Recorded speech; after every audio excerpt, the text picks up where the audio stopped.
అందరికీ నమస్కారం. తిరుప్పావై పాశురాలలో రెండవ పాసురం భావం. భూలోకంలోని గోకులంలో పుట్టిన భాగ్యవతులారా, మనం చేయబోయే వ్రతానికి ముఖ్యంగా ఆచరించవలసిన కృత్యములు వినుడు. శ్రీమన్నారాయణుని పాదార విందాలకు కీర్తిస్తాము.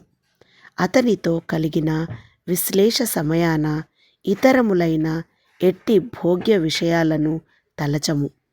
పాలను త్రాగము, కన్నుల కాటుకను ఉంచము, నేతిని భుజింపము, సిగలో పూలను దాల్చము.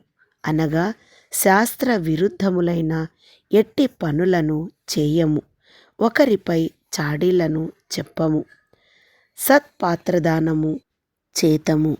సన్యాసులకును బ్రహ్మచారులకును సత్పత్రదానము చేతుము. ఇంకను ఉజ్జీవించు మార్గములేవైనాయున్నా వాని నెరిగి సంతోషముతో ఆచరింతుము.